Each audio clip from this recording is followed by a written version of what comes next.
si tu as une idée, il faut compter jusqu'à 5 et exécuter l'idée. Sinon, en fait, c'est mort. Bonjour, je suis Thierry Régnier et vous écoutez C'est le chemin qui compte. Le podcast qui permet à chacun d'entre nous de libérer son potentiel et de devenir qui nous sommes vraiment. Chaque épisode est l'occasion de partir à la rencontre d'invités singuliers, connus ou non, jeunes ou moins jeunes, pour explorer leur chemin de transformation et nous inspirer dans notre propre quête de changement. Chemin faisant, nous plongerons ensemble dans les coulisses de leur voyage. Les défis surmontés, les victoires célébrées, les expériences marquantes, les rencontres déterminantes et les leçons apprises. Bref, toute chose qui nous rappelle que plus que la destination, c'est le chemin qui compte. Aujourd'hui, je reçois Jing Guo, cofondatrice et directrice générale de Connexio, une organisation dédiée à la formation des populations vulnérables aux compétences numériques. Bonjour Jin. Bonjour Thierry. Jin, tu es née en Chine en 1991 et rapidement, à l'âge de 5 ans, tu déménages aux États-Unis avec ta famille où tu es confrontée aux multiples défis de l'immigration, des défis sociaux, linguistiques, culturels. Et c'est véritablement à ce moment de ta vie que va naître ton engagement futur dans les questions sociales et dans l'inclusion.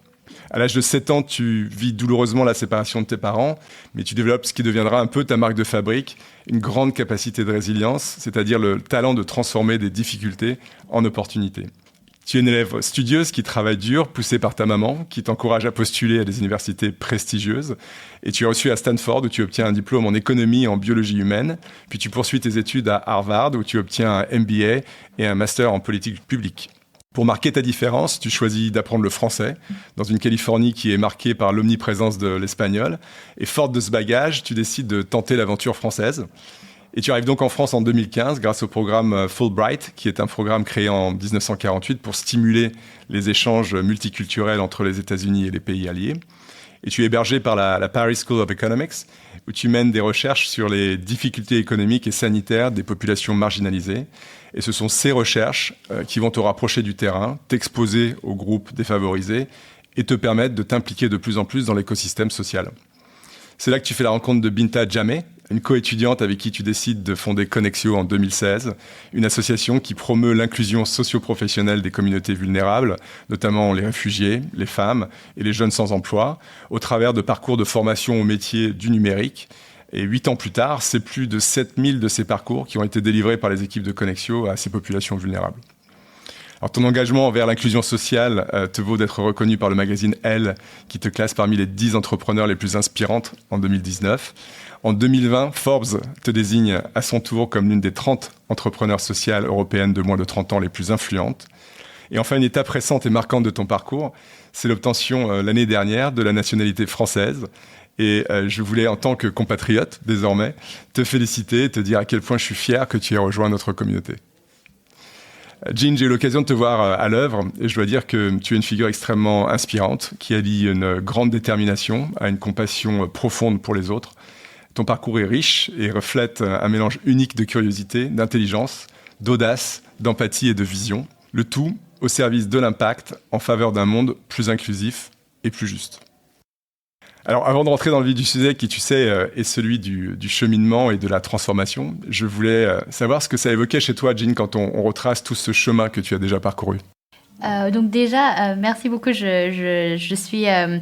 c'est déjà en fait très complète comme trace, parce que quelquefois, en fait, on peut avoir le sentiment de juste penser que c'était facile en fait pour les personnes qui ont eu des succès. On peut regarder et en fait bien sûr être inspiré par eux, mais aussi il y a des moments en fait derrière chaque personne et un peu chaque succès il y a tellement de moments en fait, un peu plus difficiles, mais je dirais peut-être pour moi personnellement c'est là où j'ai appris le plus. Vraiment toutes les leçons de vie j'ai vraiment pris dans les moments les plus durs et c'est des choses qui m'ont aidé en fait pour la suite. Il y a une première question que j'ai vraiment envie de te poser quand je retraçais ton parcours, c'est pourquoi avoir choisi la France plutôt que les États-Unis pour entreprendre ? Pour moi, je dirais que c'était pas, c'était un peu un hasard dans le sens que déjà en fait, quand j'ai fini mes études, j'étais consultante déjà en fait en Silicon Valley. Mes projections à l'époque, c'était pas de devenir entrepreneur et j'aurais jamais pensé de devenir entrepreneur en France. Donc je pense, en fait, je crois beaucoup quelquefois dans la sérendipité des choses et j'ai l'impression que quelquefois c'est l'entrepreneuriat qui m'a choisi. Donc c'est un peu dans l'autre sens. Et je dis toujours un peu, il y a ces deux types d'entrepreneurs. Il y a ceux qui savaient qu'ils voulaient en fait devenir entrepreneurs et ils avaient besoin de créer en fait quelque chose, une solution et trouver un peu le problème derrière. Et moi, j'étais un peu frappée par un problème que je voulais résoudre, que dans un deuxième temps, en fait, j'ai trouvé un peu la solution qui répondait au problème. Et donc, pour moi, si j'avais pas fait mon travail sur le terrain, pendant en fait juste cette année de bourse Fulbright, je pense que j'aurais pas eu cette idée, cette déclic de vouloir aller sur le terrain et aider les personnes. Donc je pense que c'est ça qui était très important pour nous. Peut-être on peut appeler le nom entrepreneur aujourd'hui, mais pour moi c'est plus problem solver. En fait, les personnes qui veulent résoudre des problèmes. Et pour moi, en fait, à l'époque, j'ai pas projeté si long. J'ai juste vu que sur le terrain, dans mes projets de recherche, j'ai entendu des difficultés, des challenges, des défis des personnes et j'ai juste pensé, je peux créer quelque chose qui peut les aider et les aider maintenant. D'accord. Et qu'est-ce qui fondamentalement en fait a créé ce déclic? Parce que chacun d'entre nous, on est confronté à souvent des personnes en difficulté, à des personnes marginalisées.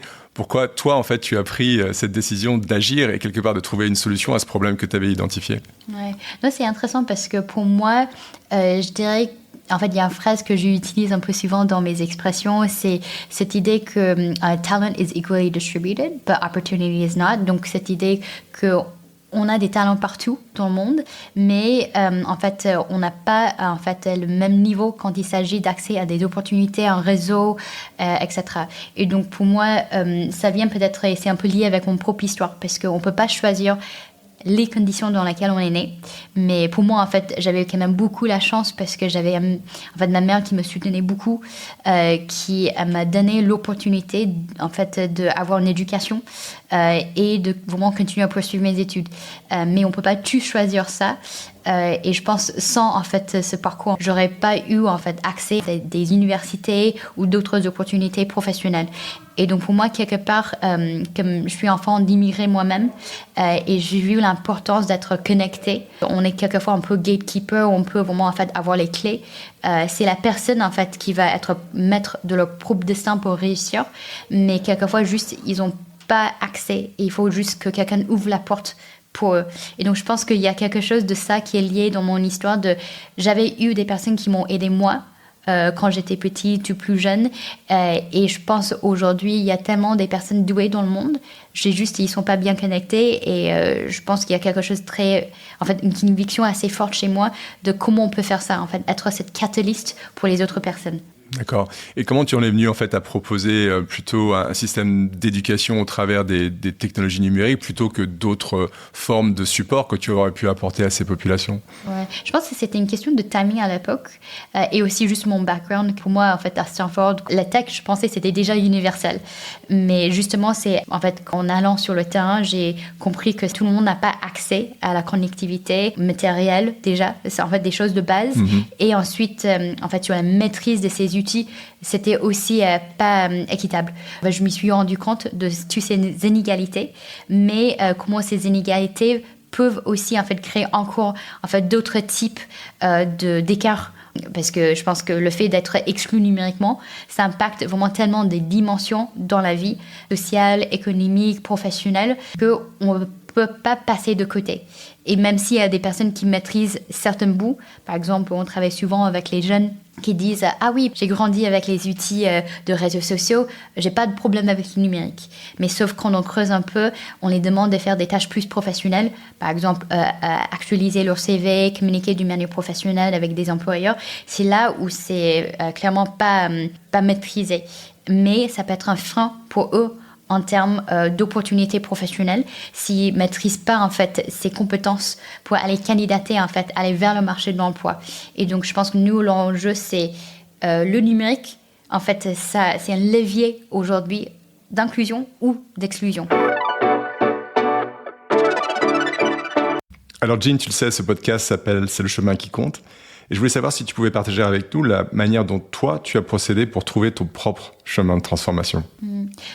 Je pense que j'étais un peu spontanée, et pour être honnête, je pense que vraiment tout au début, j'avais pas trop réfléchi à comment en fait créer ou comment en fait c'était quoi. J'avais pas en fait ça c'est en fait où on serait en fait d'ici à 3, 5, 10 ans. Je pense que c'était un peu tôt, donc je vais commencer en fait vraiment avec un modèle assez itératif.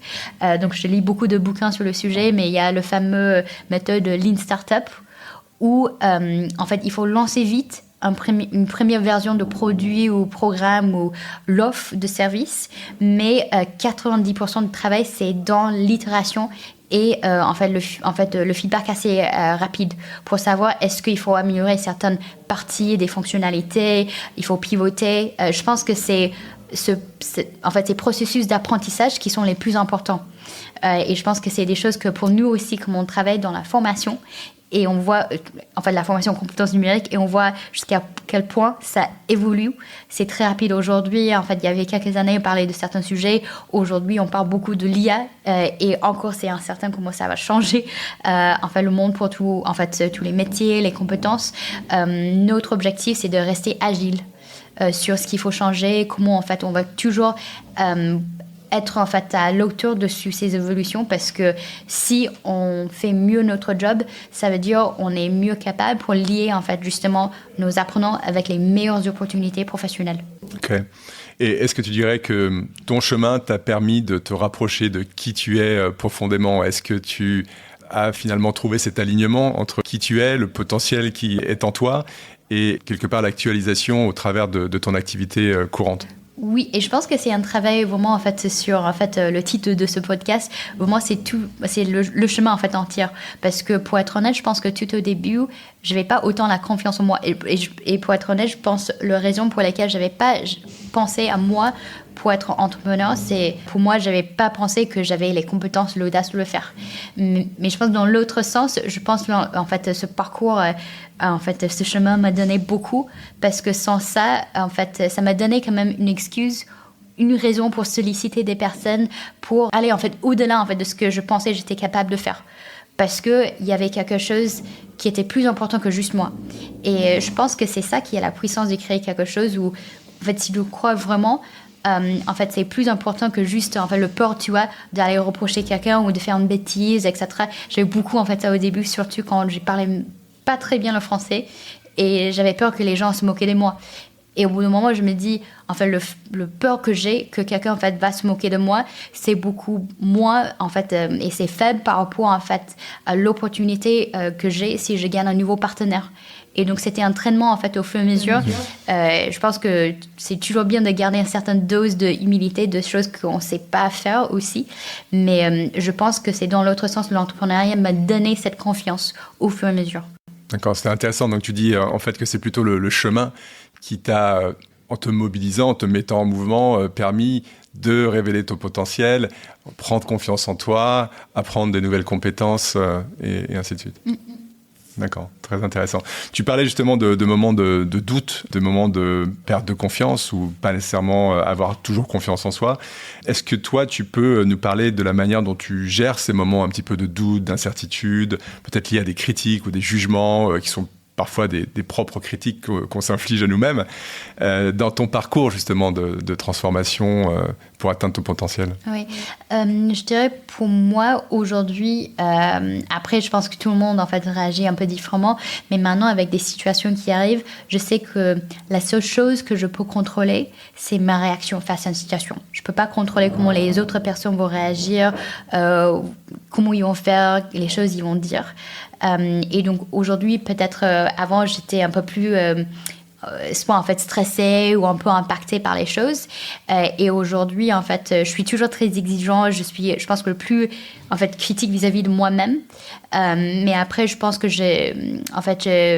l'objectif, c'est aussi de savoir en fait de prendre un peu ce recul aussi vis-à-vis de situations qui peuvent arriver. Et donc, je pense que je suis dans une situation où peut-être une mentalité aujourd'hui où je suis un peu plus calme, je prends des choses parce que j'ai vécu aussi pas mal des différents types de scénarios, mais je pense quelques principes que je garde en tout cas pour moi, c'est que voilà, il y a tellement de situations qui peuvent arriver, qui sont hors de contrôle. La seule chose qu'on peut gérer, et pour être aussi un leader face à des équipes, parce qu'il y a en fait ta réaction, mais ta réaction aussi peut impacter d'autres personnes aussi autour de toi, c'est de savoir en fait comment toi tu vas la prendre. et la manière de prendre ça en fait avec un peu plus de recul, avec sérénité, être un peu plus posé que peut-être j'étais un peu plus hard-headed peut-être quand j'étais plus jeune. D'accord. C'est intéressant. Donc, ce que tu dis peut-être, c'est essayons de nous concentrer sur ce qu'on peut contrôler et pour le reste, peut-être plus l'accepter. Et comment tu as développé justement cette philosophie d'acceptation, quelque part, des choses qu'on ne peut pas contrôler? Par manque de choix, peut-être. Ou je sais pas, peut-être c'est une discipline au fur et à mesure. Parce qu'il y a des choses, et en fait, j'ai pas mal de frameworks dans ma tête. Parce que j'ai lu en fait ces différents bouquins, mais il y a en fait un framework où l'objectif, en fait c'est un peu intuitif quand tu le penses, mais quelquefois c'est bien de l'imaginer, c'est que dans 100 choses qui vont bien, on va juste aller sur une chose qui va pas bien et juste être sur ça. Mais après, si ça c'est en termes d'énergie ou comment tu penses ça, si ça c'est en fait hors de ton contrôle, en fait, même si tu peux en fait mettre toute ton énergie à réfléchir à pourquoi c'est comme ça et etc. et je suis pas contente, tu peux rien changer. Et donc en fait, au moment en fait c'est un peu juste pas utile en termes de temps. Mais là quelquefois j'encourage mes équipes. On peut être dans des situations où c'est complexe et hors de notre contrôle, mais juste commence là où tu as le contrôle. Et l'objectif c'est plutôt d'élargir ton cercle d'influence où tu peux peut-être impacter ces autres facteurs au lieu de juste en fait être que focus sur les choses où tu n'as pas d'impact. Donc, j'essaie de voir ça un peu différemment et essayer de réfléchir en fait à la meilleure utilisation en fait de mon temps et mon énergie. Ok, est-ce que tu peux nous partager le framework auquel tu fais référence? Je pense que c'est un framework qui est juste le focus, c'est en fait de passer d'un focus proactif au lieu de réactif. En fait, et concentrer que sur les choses un peu négatives où vraiment tu as en fait peu de contrôle versus les choses que tu peux être beaucoup plus actif parce que là tu veux vraiment en fait changer ou influencer les choses. Donc c'est simple qu'on le dit, mais quelquefois j'essaie de remettre ça aussi pour certaines personnes qui disent mais là je comprends pas, je suis très frustrée, etc. Mais finalement ce qu'on voit c'est que il y a différentes manières de passer notre temps en fait dans la journée et j'essaie de réfléchir à ça. Et c'est pas forcément d'être optimiste ou pessimiste, c'est juste de dire là qu'est-ce que je peux faire où là j'ai un peu un impact. Alors Jean, tu viens de parler d'impact et justement, je suis curieux de savoir quel impact ta transformation au travers de l'aventure Connexio a pu avoir sur toi-même, mais aussi sur les autres. Je pense sur moi-même, je suis toujours en train d'évoluer un peu comme un Pokémon. Peut-être je passe des étapes et des grades d'évolution, mais je pense que c'est jamais fini. Et je pense que c'est ça qui est très intéressant en fait pour moi parce que je pense qu'il y a beaucoup de choses que je sais pas faire en fait dans la vie, mais j'aime bien construire, j'aime bien être entrepreneur parce que c'est en fait tu passes ta journée en fait à résoudre des problèmes assez intéressants et je pense idéalement ce que je veux projeter, j'espère pour mes équipes et bon après pour les apprenants, c'est que en fait j'aime bien aussi en fait voir cette évolution parce que nous on est dans le milieu de la formation, mais au bout d'un moment ce qu'on veut aussi donner à nos apprenants c'est les outils, l'accès à des opportunités, même l'autonomie pour aller faire en fait par eux-mêmes, mais vraiment être un peu cette catalyste et donner ces clés. Mais à la fin en fait c'est eux qui ont en fait aller jusqu'au bout. En fait les choix sont dans leurs mains et je trouve que c'est ça qui est le plus puissant comme modèle pour nous, de en fait les équiper avec les meilleurs outils, mais c'est à la fin, c'est eux qui doivent en fait aller jusqu'au bout et prendre les dernières marches. Et je pense que j'espère aussi pour mes équipes, on est aussi dans ces mêmes sentiments. J'espère aussi de plus en plus les aider aussi à évoluer aussi, en fait, soit dans leur parcours chez nous ou même si en fait ils sont plus chez nous. Mais je pense que je crois fortement en cette et ça fait partie de nos valeurs. C'est en fait l'innovation et l'amélioration continue. Parce que je pense que c'est ça qui est très intéressant, qui me drive en tout cas. C'est intéressant ce que tu dis, en fait, parce que ton impact est direct sur les personnes que tu formes, et ensuite ce que tu vises, c'est l'impact quelque part indirect que ces personnes auront dans le monde, une fois intégrées, inclus dans la société qui les excluait il y a encore peu de temps. Donc c'est extrêmement puissant et c'est ce que tu vises. J'imagine cet effet de levier de l'ensemble des personnes que tu as formées pour avoir cet impact démultiplié sur l'ensemble de la société. Quel conseil, toi, tu donnerais à quelqu'un qui cherche à entamer son propre chemin de transformation personnelle, qui ressent vraiment un potentiel en lui, mais qui peut-être connaît des limites ou des difficultés à actualiser son potentiel? J'ai un quick win qui est un peu rapide parce que je sais que pour moi, quelquefois, je doutais faire des choses ou des demandes quand j'étais devant certaines personnalités très importantes, en fait, oser en fait parler avec eux. Et j'ai une petite astuce qui est en fait rapide, c'est que quelquefois, en fait, on fait tellement de autocensure chez nous-mêmes parce qu'on va avoir en fait une idée et ensuite le doute arrive juste après et on arrête et c'est fini. Et donc quelque chose j'avais lu ou en fait écouté ça quelque part, c'est en fait si tu as une idée, il faut compter jusqu'à 5 et exécuter l'idée. Sinon en fait c'est mort. En fait, ça peut être des petits gestes, mais ça te met déjà dans une position où tu es un peu plus la personne, en fait, et tu rejettes pas tes propres initiatives, des idées, parce que quelquefois, on a tellement des différentes idées dans nos têtes, mais on est le plus rapide pour tuer aussi nos propres idées. Et donc, je pense que ça, c'est une quick win pour juste commencer, en fait, nous-mêmes à tester ça. D'accord. Et comment tu priorises ces actions? Parce que si tu as 5 idées dans la journée, comment tu vas exécuter 7 idées plutôt que l'autre? Je pense par instant, il faut commencer peut-être avec une action en fait par semaine. Parce que quand on ne fait pas quelque chose, c'est quoi le peur en face? Le peur de rejet, le peur d'échec. Donc il faut mesurer ça, mais peut-être commencer pas avec les choses où en fait il y a trop à perdre en fait derrière, mais peut-être commencer avec des petits gestes. Mais je pense que ça nous entraîne un peu plus de pas penser toujours en fait à nous autocensurer et réfléchir en fait à quelque chose de un peu plus, je dirais, d'être un peu plus ouvert d'esprit. Ouais, et passer effectivement de la réflexion à l'action. En fait, il est évident que si tu intellectualises, internalises beaucoup les choses sans nécessairement te mobiliser et passer à l'action, tu peux manquer les opportunités. Ouais, on peut être un peu paralysé chaque fois par nos propres actions. Ok. Est-ce que tu as d'autres tips ou d'autres conseils que tu pourrais partager? Je sais qu'il y a une autre, quelquefois, je donne plus à des entrepreneurs qui peuvent être un paradoxe qui est « start before you're ready ». Donc, l'idée de commencer avant qu'on est prêt ou prête. Mais c'est souvent parce que j'avais vu des entrepreneurs qui me disent « Oui, mais dans, en fait, X nombre de mois, je vais faire, en fait, où j'ai lancé tant que j'ai X, Y, Z. » Et on a l'impression qu'on a besoin de tout avant de lancer. Et en fait, dans le modèle Lean Startup, c'est pas ça. Juste, on a besoin d'une base de solution qui est à peu près qui fonctionne. Et ensuite... en fait, tout le magique passe derrière, quoi. Quand on fait les itérations, les évolutions de modèles. Donc, je dirais, en fait, il faut quand même lancer un peu vite, avoir au moins les bases, et ensuite changer, évoluer assez rapidement après. D'accord. Donc, quelque chose de OK maintenant est mieux que quelque chose de absolument parfait d'ici un an. Le produit ne sera jamais parfait la première fois. J'ai pas un exemple en tête où la première version de ce produit a été parfait. Même avec les apps, tout ça, enfin les produits, on a toujours des updates. Donc, je pense que quelquefois, c'est peut-être une idée reçue que j'attends le truc parfait. Mais tout le temps, vous prenez en fait pour décaler le lancement de quelque chose, vous allez perdre autre en fait bénéfices ou d'apprentissage derrière aussi. Ouais, la perfection, c'est souvent une autre forme de procrastination. C'est-à-dire vraiment se dire, je vais pas le faire maintenant parce que j'attends que ça soit parfait. C'est aussi une manière de repousser le moment où on va vraiment se mobiliser, se mettre en mouvement et passer à l'action. Exactement, parce que je sais que quelquefois, il y a des gens qui disent, comme conseil, juste oser.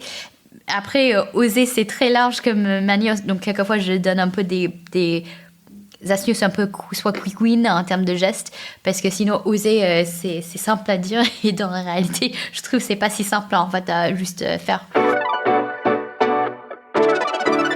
Est-ce que toi tu as mis en place des rituels, des habitudes ou est-ce que tu as eu des influences, des rencontres qui ont été déterminantes, qui t'ont accompagné sur ton chemin et qui t'ont peut-être aidé à devenir qui tu es aujourd'hui? Je dirais en fait d'abord c'est ma mère. Parce que je pense qu'elle est ma première rôle modèle, en fait, quelqu'un qui a décidé d'aller s'installer dans un nouveau pays, sans connaître personne, sans maîtrise de la langue. Et tous ces challenges, elle avait dû vivre et je trouve qu'en fait, elle est encore plus résiliente que moi. Et donc, j'avais été beaucoup inspirée un peu par justement ses capacités de continuer à évoluer aussi aux États-Unis quand j'étais petite.